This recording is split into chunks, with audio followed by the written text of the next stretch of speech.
Pedir às crianças que venham à frente, por favor.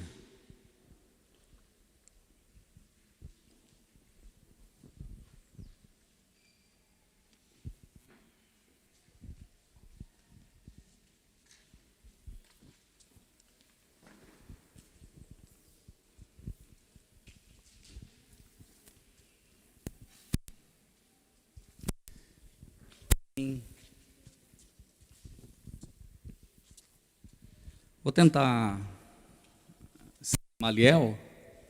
Viu, Ronaldo? Vou tentar ser Gamaliel, sentar e aí a turma.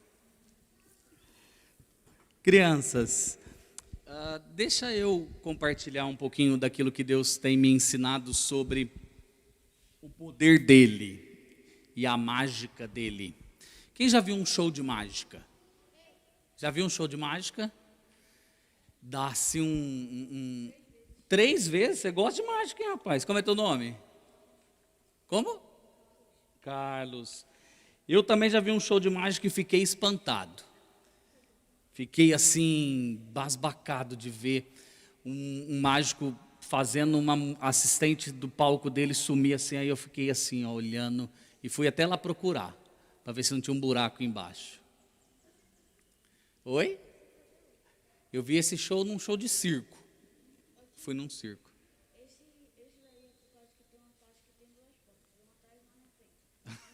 Não conta o segredo do mágico não, rapaz. Ele está me contando o segredo do mágico. Não conta não, deixa eu ficar pensando que ele é mágico mesmo. Não, o mágico não revela seu segredo. Mas vou contar para vocês um mágico que um dia foi surpreendido pelo poder de Deus. O nome desse mágico é Simão. O nome desse mágico é Simão e está escrito lá em Atos dos Apóstolos, capítulo 8, verso 9. Diz assim, olha só, eu vou ler só 2 versículos. Ora, havia certo homem chamado Simão, que ali praticava a mágica, enganando o povo de Samaria, insinuando ser ele um grande espírito. Porque ele fazia muitas mágicas e o povo ficava assim, acreditando que ele tinha um certo poder. Aí Deus levantou um homem chamado Filipe, um evangelista, e Filipe passou pregando sobre a pessoa de Jesus, e o povo foi acreditando, foi colocando a fé em Jesus, e foi sendo batizado, e a igreja foi crescendo, crescendo, crescendo, e Deus foi libertando esse povo da ilusão de que aquela mágica tinha algum poder. Você sabe, crianças, muitas vezes nós passamos a vida toda acreditando que as coisas desse mundo têm um certo poder. Quando, por exemplo, você tem o seu videogame. Quem tem videogame aqui? Os meninos todos, hein? E aí você faz assim, ó. Se eu ficar sem o meu videogame, a minha vida acaba. É mais ou menos assim, né? Ou então, olha só, quem gosta de ficar bastante tempo vendo televisão, as meninas ali. Quem gosta de gastar bastante tempo mexendo nas suas bonecas, nos seus brinquedos, muito bom. Quem gosta de quando o papai e a mamãe diz assim, ó, vai fazer isso, aí você não quer fazer e quer fazer aquilo que você quer. Quem gosta de fazer isso? Não gosta, mas muitas vezes a gente faz, né? Então, quando a gente crê em Jesus Cristo, presta atenção aqui, ó, rapidinho.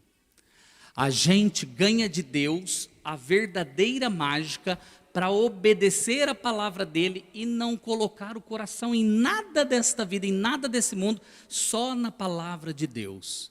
Isso aconteceu de modo bem forte com esse povo, quando no verso de número 17 desse texto de Atos, os apóstolos chegaram lá na cidade de Samaria, eles impunham as mãos sobre o povo que acreditou em Jesus. O verso 17 diz assim, então eles impunham as mãos e recebiam o Espírito Santo de Deus. Deixa eu falar uma coisa, quem já creu em Jesus como seu Salvador aqui?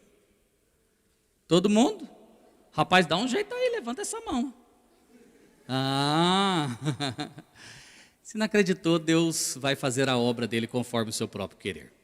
Deixa eu só falar uma coisa para vocês. Quando nós recebemos a Cristo como seu Salvador, quando Deus faz a obra de salvação na vida da gente, a gente recebe o próprio Espírito de Deus. E esse é o poder de Deus para a gente viver nesta vida fazendo aquilo que Deus quer. Não tem mágica nesse mundo, senão o próprio poder de Deus que ensina a gente a fazer aquilo que Ele quer. Ensina a gente a entender a palavra dEle, dá poder para a gente obedecer às leis dEle, dá poder para a gente fazer aquilo que o papai e a mamãe quer, dá poder para a gente ser perdoado de todos os nossos pecados. Você sabia, Batman, que no seu coração o Espírito Santo mora dando poder para viver nessa vida do modo que Ele quer? É isso que esse texto está ensinando. A mágica de Simão não vale de muita coisa, mas a mágica de Deus, que é o poder de Deus, o Espírito Santo que mora no coração do Filho de Deus, é que é realmente a mágica que Deus nos dá. Oi? Já aconteceu com você? Qual? O da mágica ou do Espírito Santo? Aí, meu garoto. Como é seu nome? Pedro. Tu és pedra, Pedro. Pedro, comigo também. Quando eu criei em Jesus, quando eu confessei os meus pecados, o Espírito Santo entrou no meu coração e assim eu consigo vencer as minhas lutas, as minhas dificuldades, as minhas tentações. Esse é o poder de Deus, essa é a mágica de Deus. Bom, minha linda, que Deus abençoe vocês. Vamos orar? Vamos orar? Jesus, nós ouvimos, ó Pai, que as mágicas deste mundo, as mágicas feitas como a de Simão, ó Pai, não servem para nada. Mas o poder do Senhor, a grande força que vem do Senhor, ó Pai, que é Cristo Jesus em nós, no poder do Espírito Santo, esta sim vence o mal, vence o diabo, vence o mundo, ó Pai.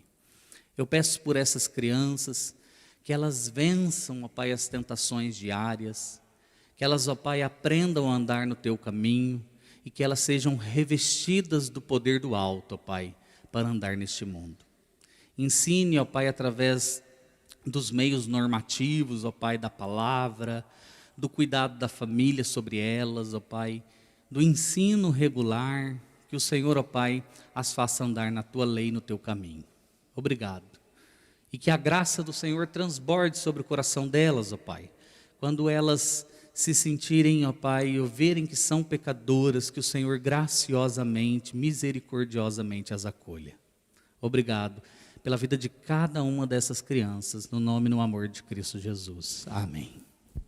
Deus abençoe, crianças. Podem lá.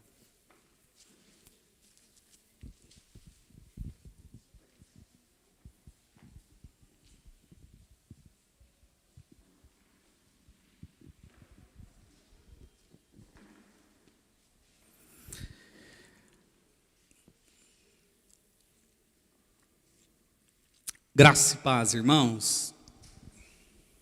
Queridos, é uma alegria estar com vocês nessa manhã. E eu vou fazer a mesma pergunta: quem já foi no show de mágica? Pois o texto é o mesmo. Quem já foi aí, irmão, no show de mágica? Só eu? Foi iludido também, né, pastor? Muito bom. Atos capítulo 8. Atos capítulo 8, versos de 9 a 25. Eu sei que os irmãos estão lendo numa outra versão, mas a revista atualizada é a que eu tenho usado. Ela é muito próxima da que os irmãos estão lendo, então eu creio não haverá muito problema.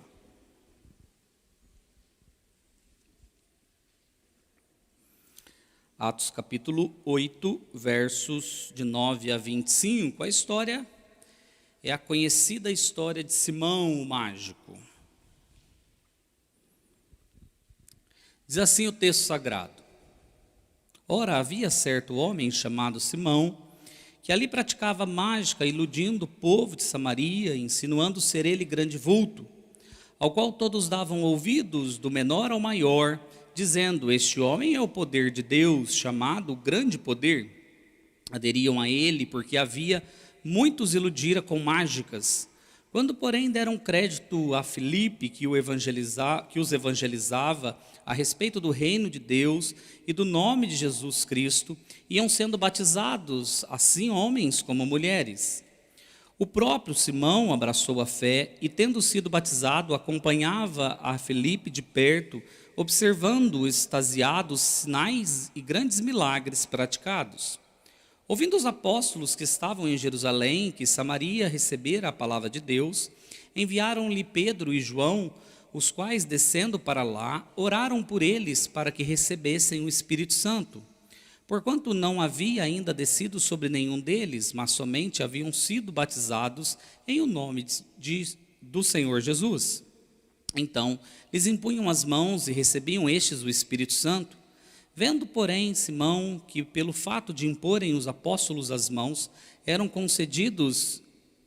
vendo Simão, eram concedido o Espírito Santo, ofereceu-lhes dinheiro, propondo: concedei-me também a mim este poder, para que aquele sobre quem eu impuser as mãos receba o Espírito Santo. Pedro, porém, lhe respondeu: o teu dinheiro seja contigo para a perdição, pois julgastes adquirir por meio dele o dom de Deus. Não tens parte nem sorte neste ministério, porque o teu coração não é reto diante de Deus. Arrepende-te, pois, da tua maldade e roga ao Senhor, talvez te seja perdoado o intento do coração, pois vejo que estás em fel de amargura e laço de iniquidade. Respondendo, porém, Simão lhes pediu: rogai vós por mim ao Senhor, para que nada do que disseste sobrevenha a mim. Eles, porém, havendo testificado e falado da palavra do Senhor, voltaram para Jerusalém, evangelizavam muitas aldeias dos samaritanos. Vamos orar mais uma vez. Jesus, eu peço em teu nome, por cada um de nós, para que os encantos e os feitiços, ó Pai, deste mundo, que acolhemos em nosso coração, possam cair por terra a cada momento que estamos sendo santificados pelo Senhor. De modo, ó Pai, mais efetivo, que o Senhor nos ensine sobre o poder da Tua cruz, o poder da evangelização, que é o único poder capaz, ó Pai, de desfazer os enlaços, os encantos do diabo e deste mundo. Eu peço a Deus que o Senhor nos ensine nesta manhã, para a honra e a glória do teu próprio nome, no nome de Jesus. Amém. Queridos, como eu disse às crianças, eu fui uma vez num show de mágica. Primeira vez que eu fui num show de mágica, eu sou mineiro do sul de Minas, Itajubá. Então eu sou um mineiro que já vive em São Paulo há uns 20 e poucos anos, mas coração mineiro. E diz que todo mineiro é bairrista, então lá é o centro do mundo, na minha opinião. Um circo passou na cidade, era um circo médio para grande, e as crianças todas foram, eu devia ter de 8 a 10 anos. A última peça do circo era o mágico que entrava e fazia muitas ilusões ali ao público, e a última ilusão que o mágico fez foi fazer sumir a sua assistente de palco. Eu fiquei embasbacado, porque a menina some num canto e aparece no outro. O rapaz aqui quase que tirou o encanto e me contou qual que é a tática do mágico. Eu fiquei tão desnorteado que eu fui para o picadeiro no final do espetáculo para ver se tinha um alçapão embaixo, alguma coisa que deixasse aquele fato mais fácil de ser compreendido. Por mim, não achei nada, voltei para casa encantado. Mágica tem esse poder. Mágica deixa as crianças e os adultos sem entender a realidade, sem entender direito o que é certo, o que é errado, o que é verdade, o que é mentira. Me parece que todo mundo nasce encantado pela mágica, e todo mundo de fato está encantado pela mágica, mas não a mágica de um mágico comum. Um feitiço lançado desde o Éden no coração do homem, que deixa o homem sem conhecer a realidade na qual nós estamos vivendo, na qual nós estamos inseridos. E o texto que Lucas deixou escrito aqui, preservado desde a antiguidade, chega até nós nesta manhã, fala como o poder do Evangelho é capaz de desfazer este encanto, desfazer esta mágica, e como nós devemos caminhar com este poder. Então gostaria de falar com vocês nesta manhã, em 3 momentos, em 3 cenas, sobre o seguinte tema: a grande mensagem de libertação do Evangelho. A grande mensagem de libertação do Evangelho. Em primeiro lugar, essa mensagem, ela tira e quebra qualquer misticismo, qualquer encanto, qualquer coisa que deixa o homem enfeitiçado. Só para você entender, eu sei que os irmãos já ouviram a exposição do reverendo Ronaldo sobre Atos dos Apóstolos. Se eu não concordar em alguma coisa com ele, me perdoe, irmãos, ele está certo e eu estou errado, tá bom? Ele é o pastor da igreja, então ele está certo e eu estou errado. Mas eu penso que o centro de Atos está lá no 8º versículo do capítulo 1, quando Jesus diz para os discípulos e a igreja rumarem com a mensagem do Evangelho, desde Jerusalém, Judeia, Samaria e ir até os confins da terra. Então, para você ler Atos, para você entender Atos, você vai olhar cada parte de Atos e vai ver em que momento, em que cena da história eles estão vivendo, e até para fazer a própria aplicação para o nosso coração. Em qual momento nós estamos vivendo? Nós estamos lá naquele momento de Jerusalém, de Atos 2, nós estamos em Samaria, de Atos 8, nós estamos rumando aos confins da terra, como termina ali Lucas narrando no capítulo de número 28, me parece que ali é onde nós estamos. Então, Atos está falando da progressão da palavra do reino de Deus que vai até os confins da terra. E especificamente aqui dentro deste texto, ele está falando do momento onde a palavra de Deus entra em Samaria e faz os eleitos de Deus serem agregados à igreja de Cristo e destrói todo o poder diabólico que estava ali em Samaria, no qual aqui é personificada na pessoa de Simão, o mágico. E aí a gente precisa entender um pouquinho do porquê Simão, o mágico, é tão aceito ali em Samaria. Samaria, se você se lembra, é a capital do Reino do Norte, ou por muito tempo foi a capital do Reino do Norte. Israel dividida, Reino do Sul, Reino do Norte, aquelas aulas de escola dominical que mostram um pouquinho da geografia bíblica. E Samaria, ela foi conquistada pelos assírios, e os assírios fizeram uma miscigenação maluca ali entre os samaritanos, pegaram gente da Síria, do Egito, de diversas partes do Oriente Próximo, trouxeram para aquela região e pegaram judeus e levaram para outras regiões, misturando aquela região dos samaritanos. Por isso os judeus mais puros, os do sul, não gostavam dos samaritanos, porque quando muitos povos de muitas nacionalidades vão para uma determinada região, eles trazem os seus deuses, suas culturas, misturam e surge um novo povo. Então nós brasileiros, vocês, eu ia falar recifenses, o pessoal de Olinda é?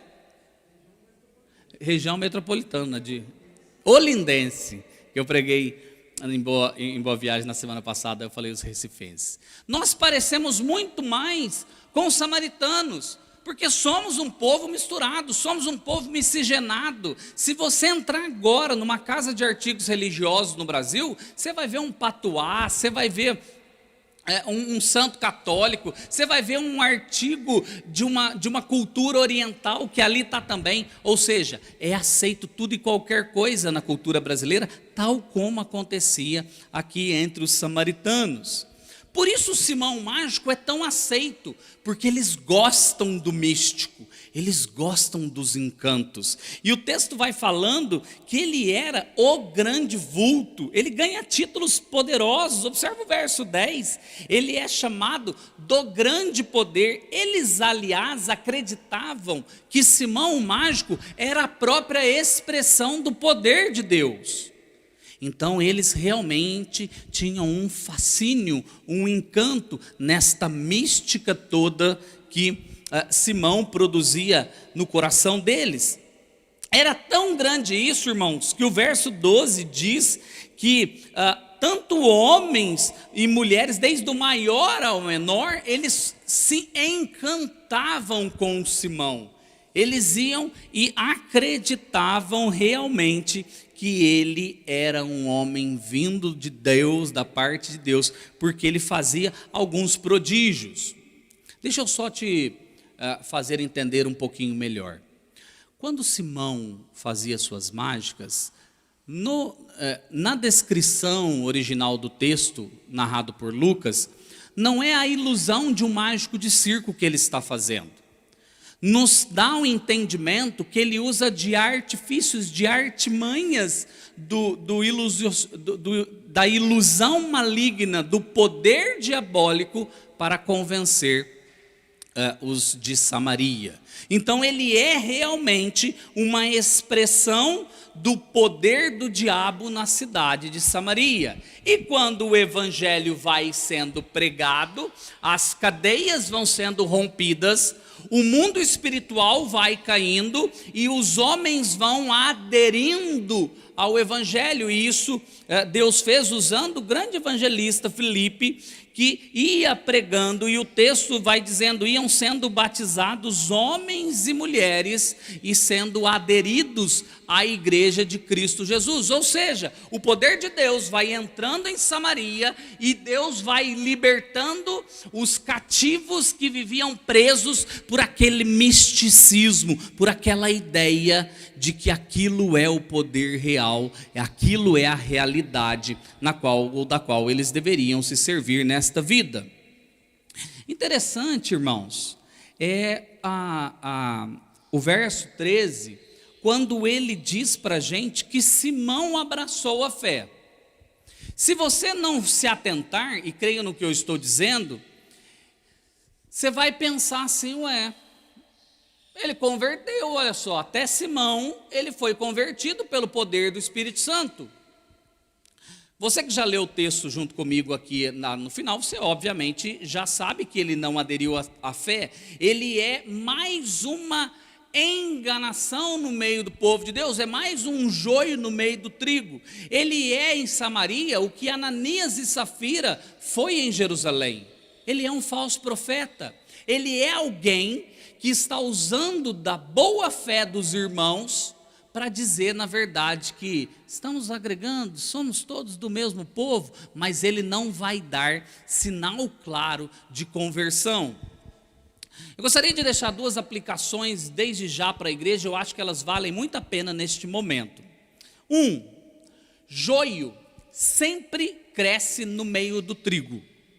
Esta é uma expressão de Cristo Jesus, e não é neste tempo, neste momento, que a igreja vai saber discernir, isso é joio, isso é trigo, isso é joio, isso é trigo. Nós não temos essa capacidade. Mas pastor, pelo fruto você conhece a árvore, mas tem árvore que nem fruto dá e você fica olhando, ela é joio ou ela é trigo? É joio ou é trigo? Você não consegue discernir. Então, não nos iludamos, irmãos. A igreja muitas vezes tem dentro dela pessoas que são convencidas da fé, não convertidas pela fé. Uma outra coisa que o texto nos ensina claramente até este momento apesar de falsos profetas, do joio do meio do trigo, a igreja continua crescendo. Ela vai prosperar, ela vai cumprir o seu objetivo de levar a glória de Cristo até as últimas terras, até os confins dos mares, até aonde Deus destinou que os seus eleitos sejam contados. Então, pastor, mas nós estamos com muito problema na igreja, mas creiam, líderes desta igreja, creiam, a igreja sempre prospera, mesmo com um joio, com os falsos profetas no meio dela. Por quê? Porque o poder do evangelho é o poder que nos liberta de todo e qualquer misticismo. Isso eu entendi muito bem num fato único e inusitado que me aconteceu há mais ou menos 20 anos atrás. Eu sou fisioterapeuta também de profissão, trabalhei por 12 anos como fisioterapeuta na cidade de Guarulhos, e um dia fui atender um paciente, e eu conversando com ele, puxando assunto, eu olhei, tinha um colar parecido com alguma coisa mística e disse para ele assim, isso daí é um patuá? Você vê que o meu conhecimento de religiões afro são nada, né? Aí ele disse assim para mim, não, isso aqui é um guia que eu ganhei do meu demônio de estimação. E aí eu assustei, porque ele disse para mim assim, porque eu sou da magia negra. Eu não sou do candomblé, não sou da mesa branca, eu sou da magia negra. Aí eu olhei assim, e presbiteriano criado desde criança, na igreja sorveteriana, não é isso que nos chama muitas vezes? Meio que sem saber o que fazer, continuei o assunto ali, fazendo meu ultrassom no ombro do homem, e dizendo assim, é mesmo? Me conta a história, o que aconteceu? Meu avô era da magia negra, meu pai era da magia negra, todo mundo era da magia negra, me ensinaram e a magia negra é o que é o certo. Aí eu falei, você já ouviu falar de Jesus Cristo? Ele falou assim, não, a gente conhece Jesus também. Como é típico dessas religiões, bota tudo no bolo. A gente sabe que ele é um espírito de luz. A gente sabe que ele é o maior espírito de luz. Eu falei para ele até, mas rapaz, se você sabe que ele é o maior espírito de luz, por que você não segue ele e fica servindo esses outros demônios aí que conversam contigo? Ele dizia que conversava com os demônios. Aí ele ficou me olhando, aí eu falei para ele assim, amanhã a gente continua conversando sobre isso, a sessão ia continuar. Cheguei em casa sem saber, e agora, o que eu faço? Esse negócio de ser pastor passava longe de mim. Aí eu liguei para uma irmã da igreja um pouco mais experimentada, contei a história para ela, e ela me disse assim, ela que já tinha sido do espiritismo, ela falou para mim assim, Itamar, faz o seguinte, você tem uma Bíblia em casa? Eu falei, Marilena, o que eu tenho é Bíblia. Ela falou assim, pega uma Bíblia, risca os versículos que você sabe que está falando da mensagem do Evangelho, entrega para ele, se possível, lê com ele, explica para ele.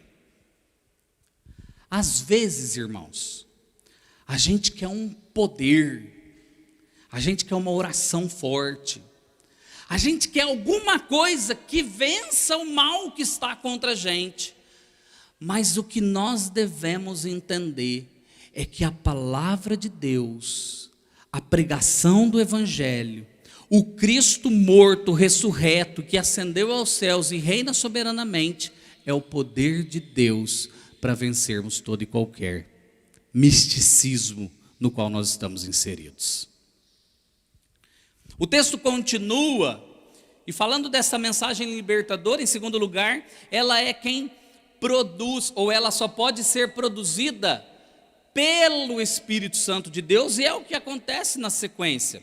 Os apóstolos ouviram da expansão do Evangelho de Cristo, da palavra sendo pregada, e mandam para lá Pedro e João, e eu acho inusitadíssimo João ir para Samaria, porque se você se lembrar de Lucas 9,54, João havia pedido fogo do céu para queimar aquelas aldeias samaritanas, se lembra daquela história?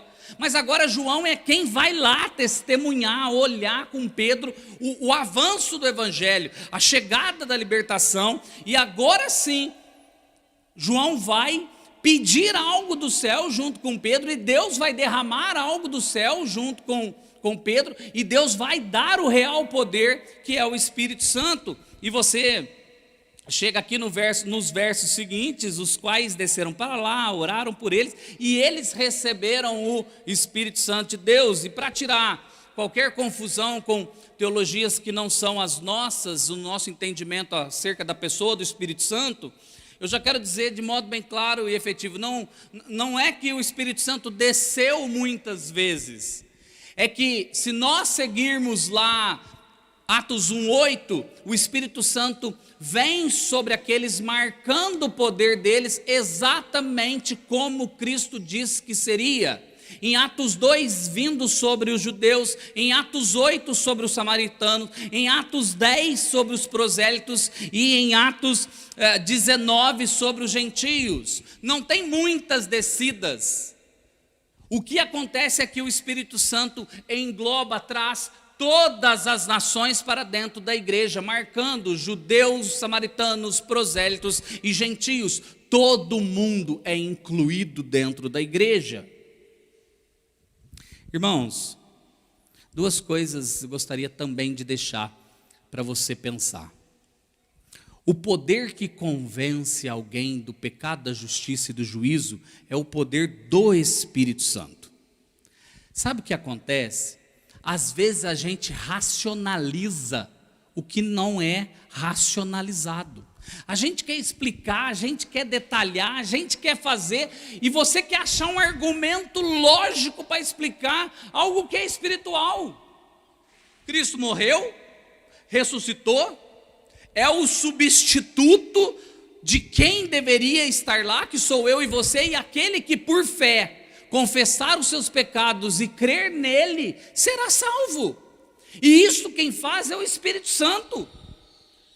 Não é o debate apologético, crendo, não crendo, falando dos desdobramentos. Isso tudo é válido até um certo conceito. O que eu quero dizer é que quem faz a obra, quem move os corações, quem vai mover aquela pessoa que você está há 5, 10, 15, 20 anos pregando, é o Espírito Santo de Deus. É Ele que move, é Ele que faz, é Ele que convence. De fato, irmãos, de fato, o texto todo de Atos, ele está falando de uma progressividade geográfica. E o Espírito Santo de Deus foi dado à igreja como a expressão exata que é do poder absoluto de Deus, revestindo a igreja com esse poder para ir até os confins da terra.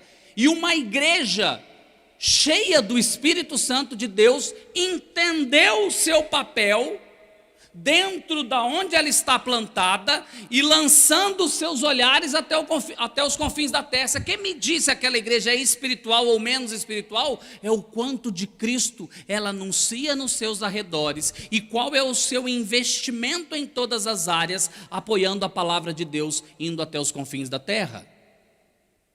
Igreja Presbiteriana de Casa Caiada, vocês querem entender como é ser cheio do Espírito? Obviamente que não são as manifestações dos dons do Espírito que diz se ela é espiritual ou não, e o pastor tem tratado disso, eu sei, falando aos coríntios, quando Paulo fala aos coríntios, mas é o quanto nós frutificamos o fruto do Espírito e o quanto nós investimos no anúncio do poder da palavra de Deus, aonde eu estou plantado e indo até os confins da terra. Porque é o Espírito Santo que vai fazer a obra. Em terceiro e último lugar, irmãos, esse texto nos conta da mensagem libertadora de Deus, dizendo-nos que esta mensagem, que este poder não pode ser manipulado. E o texto continua. E Simão fica espantado com aquele negócio da turma levantar a mão, de Pedro e João levantar a mão e o Espírito Santo vir e o poder ser dado àqueles homens. E Simão faz uma proposta mais lógica, que é característica de falso profeta. Quanto é que eu pago para ter isso aí que vocês têm? Quanto é que eu dou? Eu tenho dinheiro, eu posso comprar. Eu posso ser para vocês um crente parceiro vamos terceirizar esse negócio, vamos abrir uma filial. Eu sou o representante dos apóstolos aqui em Samaria, vocês voltam para Jerusalém e eu fico só estendendo a mão e dando esse poder para todo mundo. Quanto é que paga? Isso me faz lembrar às vezes uns irmãozinhos que pensam que há favor maior da parte de Deus para irmãos que trabalham mais na obra. Sabe aquela coisa? Deus, eu sou um bom presbítero, Deus, eu sou um bom diácono, eu sou um bom pastor, eu sou dizimista, eu canto na sua igreja, eu limpo o chão melhor que os outros, eu faço tudo, o Senhor tem que me abençoar mais a mim do que os outros. O reino de Deus é marcado por graça e por misericórdia, não por manipulação, não por compra, nem por manifestação de tem mais poder e menos poder. Sabe o que acontece, irmãos? Nós não manipulamos Deus. Nós recebemos de graça e nós damos de graça. nós recebemos da parte de Deus e distribuímos também da parte de Deus. Pedro, ele vai fazer com Simão a mesma coisa que fez com Ananias e Safira. E me parece que ele foi mais brando com Simão do que foi com Ananias e Safira, né? Obviamente, um dom espiritual marcado ali na época apostólica. Porque Pedro vai falar e vai revelar o coração daquele homem. E ele vai dizer para ele assim, no verso 20: o teu dinheiro seja contigo para a tua perdição. O tradutor ele é bem simples, ele é bem condescendente na narrativa aqui, quando ele nos conta. O que Pedro está dizendo é: vá com teu dinheiro para o inferno. Pega o teu dinheiro e vai para o inferno, vai para a perdição. Nós não precisamos do teu dinheiro, nós não precisamos de nada que você tem. E o texto continua: pois julgastes adquirir por meio dele de dinheiro o dom de Deus, o Espírito Santo. Aí ele usa duas expressões marcadas no mundo mercantilista da época, no 21, que ele diz assim: não tem parte nem sorte neste ministério. Do jeito que você está pensando sobre o povo de Deus, sobre o poder de Deus, Deus não vai te dar. Você não tem parte nem sorte nesse ministério. Você não pode comprar. E aí, irmãos, Pedro revela o coração dele, depois de fazer uma advertência clara e dizer assim: arrependa-te, rapaz, arrepende, larga essa maldade, roga a Deus, talvez te seja perdoado esse intento do teu coração. E aí Pedro diz para ele, revela e mostra para ele tudo aquilo que está no coração dele, dizendo assim: pois vejo que estás em fel de amargura e em laço de iniquidade. Fel de amargura é uma descrição de uma bebida bonita. Você olha o copo, às vezes eu não bebo álcool de jeito nenhum. Eu não gosto, mas nem um vinhozinho, pastor, eu não gosto de nada de álcool. Eu gosto de Coca-Cola, meu pecado é outro. Eu gosto bastante de Coca-Cola. Então, a minha luta é para abster da Coca-Cola. Do álcool não tem problema. Mas às vezes eu vejo o pessoal tomar a cerveja. Eles estão com a boca bonita, você já viu? Aí você já... Eu acho que aquele ar que coisa ruim que eu estou tomando. Eu acho sempre isso. Mas ele faz bonita, cara. Aí ele toma assim, é mais ou menos isso. A bebidinha gelada, bonita, que ele toma. Mas quando desce, é fel de amargura. Ele amarra esse texto e dá uma outra descrição, é laço de iniquidade. O que Pedro está dizendo é: o teu coração está enlaçado por uma mentira, você está preso numa mentira. É exatamente isso que o mundo tem hoje. Está bebendo uma bebida que eles acham bonita. Estão correndo atrás de uma coisa que parece ser boa, mas quando eles experimentam, não preenche o coração. Estão aprisionados, presos, amarrados em conceitos e em valores que não são de fato os valores e os conceitos do reino de Deus. E só a mensagem do Evangelho, só o poder do Evangelho é capaz de libertar, é capaz de mudar. Deixa eu fazer algumas aplicações finais ao coração da igreja. Irmãos, o mundo hoje vive essa espécie de encantamento. Você já notou? Cego, perdido por um evolucionismo pífio, que não explica nada, que exige muito mais fé do que a fé que confessamos. Mas o povo acredita, o povo vai atrás. Valores idolátricos do coração, ídolos de um coração de que compre mais, tenha mais, possua mais, e aí você será feliz.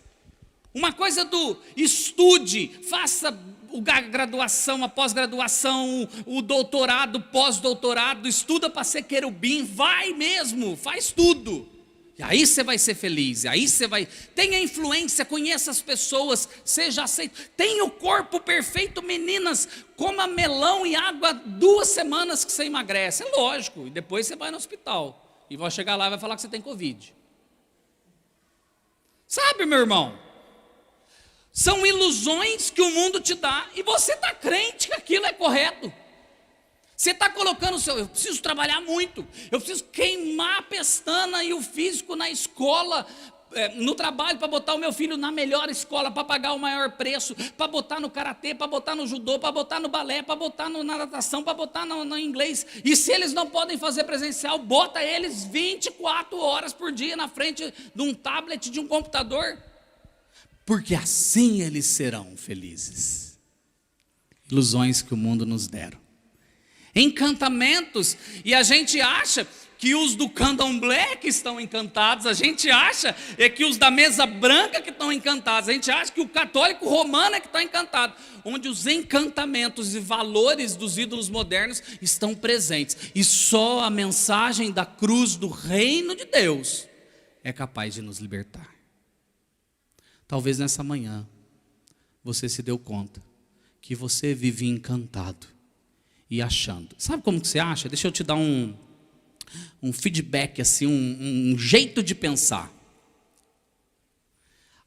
Se você responder assim, para você, isso é um testezinho de aconselhamento bíblico. Só serei feliz quando? Se você colocar qualquer coisa na frente, tipo, quando eu casar, quando eu emagrecer, quando eu tiver dinheiro, quando eu puder mudar dessa cidade, quando eu me separar, quando o meu marido mudar, quando a minha esposa mudar, quando o meu filho voltar para a igreja, se você colocar qualquer coisa dessa, que não, quando Cristo Jesus estiver cada vez mais pleno no meu coração, é sinal de que você está encantado. E só o poder da cruz de Cristo pode te libertar. A mensagem do Evangelho é o poder para a libertação. Talvez você está pensando não em você, mas está pensando naquele amigo, naquele parente, no teu pai, na tua mãe, que vive encantado, enfeitiçado pelo diabo, pelo mundo e por seus valores. É o Espírito Santo que vai libertar. O quanto você ora, o quanto você clama, é o quanto você fala também, oportunamente, a tempo e fora de tempo. Mas o quanto você ora, o quanto você vai, e nas noites que Deus te acorda, ou nas manhãs, ou nas tardes, eu não sei as suas práticas devocionais, você fala assim: Senhor Jesus, visita com teu espírito o meu tio que está lá não sei aonde, o meu primo que está não sei aonde, visita com teu espírito, converta, regenera, muda, salva. Ele naturalmente não vai escolher o Senhor, você já sabe disso. Se o Senhor não for lá, ele não vai. Irmãos, o texto termina, e eu acho fantástico. Respondendo, porém, Simão lhe pediu, verso 24: rogai vós por mim ao Senhor, para que nada do que disseste sobrevenha sobre mim. Eles, porém, havendo testificado e falado a palavra do Senhor, voltaram para Jerusalém e evangelizavam muitas aldeias dos samaritanos. Sabe o que acontece? Às vezes eu quero que os pastores orem pela minha vida. Simão fez exatamente. Pedro ora por mim.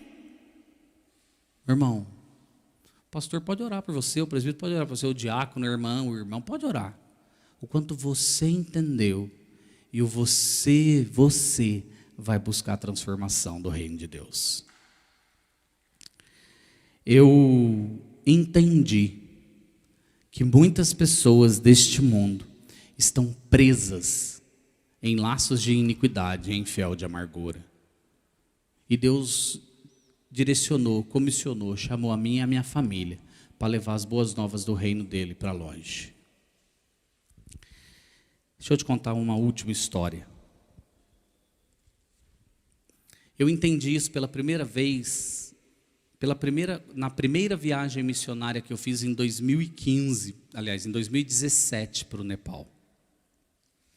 Eu fiz uma escala em Dubai antes de ir para Katmandu.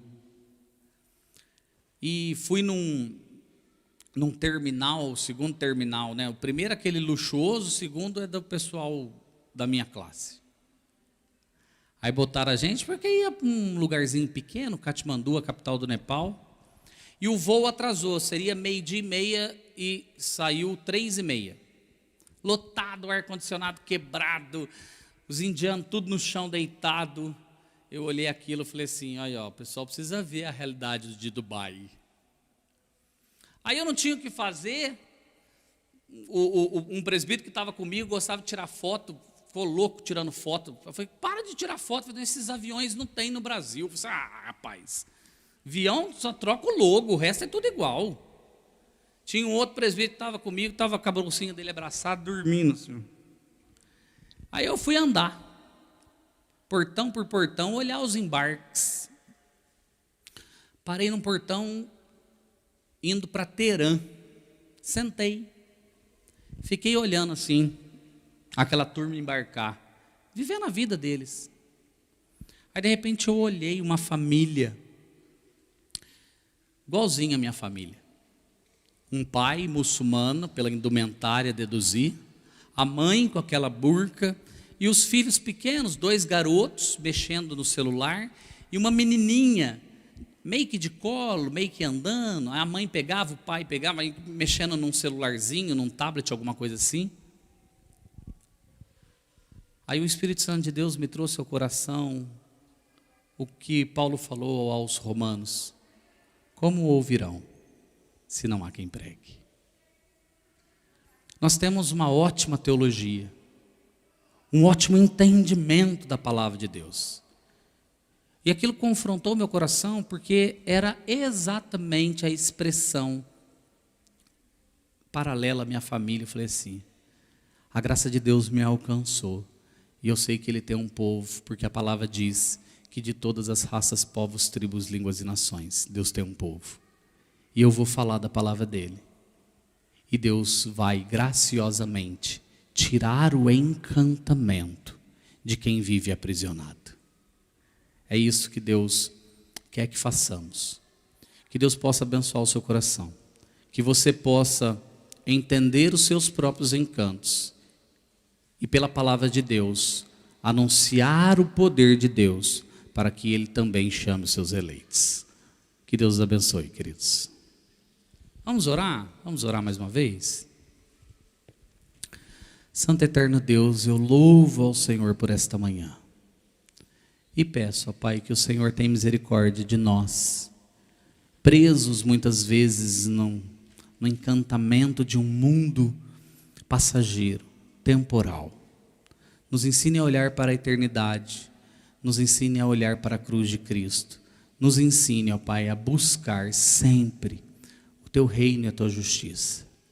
E, ó Pai, que nós saiamos por este mundo anunciando a boa nova do Evangelho, que é o poder do Senhor para a libertação. Ó Pai, se há alguém nesta manhã que ainda não se curvou ao Teu nome, que não é, ó Pai, regenerado e convertido, salva nesta manhã pela Tua graça. Ó Pai, tira o fel de amargura e o laço de iniquidade dos corações destes. Ó Pai, a nós que já temos ao Senhor como Salvador, livra-nos do mal. Ó Pai, porque como diz a Tua palavra, Teu é o reino e Tua é a justiça. No nome de Jesus, amém, Pai.